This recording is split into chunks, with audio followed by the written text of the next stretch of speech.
Every social context has its own specific sets of norms and expectations about the acceptable way to behave, and they may be very different.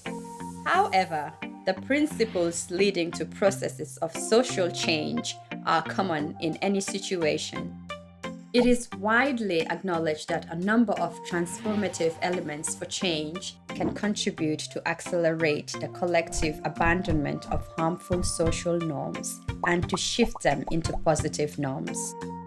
Deeply rooted harmful social norms are perpetuated by the expectation that everyone in a given social context practice them. This is why they are most effectively given up by the entire community acting together, rather than by individuals on their own. Abandoning harmful norms such as female genital mutilation is a complex and discontinuous process and occurs gradually. First, a small portion of the population drives the change, abandoning the harmful norm for a positive one based on human rights. However, some of the early adopters of the new norm often return to the old norm because of the fear of being socially penalized. Only when a larger group of people start to adopt the new norm, more and more people will join the process.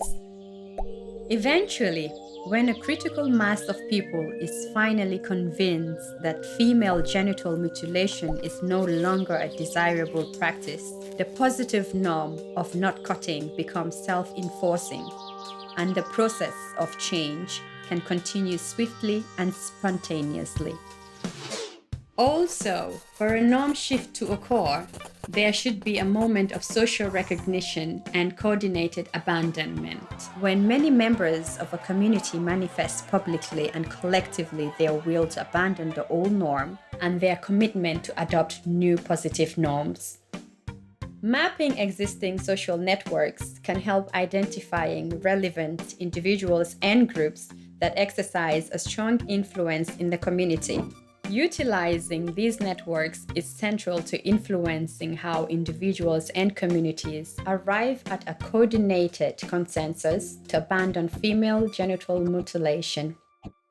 Any intervention should be peaceful, respectful of local culture, based on human rights, gender equality, and social justice. Discussing the moral principles that originally justified harmful social norms can inspire a conversation on the practice and help change people's views and attitudes towards female genital mutilation. It is also important that policies and legal reforms accompany the process of change in order to contribute to modify the perception of what receives approval and disapproval, and to strengthen the belief that social norms can be changed. Each one of these strategies alone cannot bring the desired change, but together they can lead to a transformative process and to a stable abandonment of female genital mutilation and other harmful practices.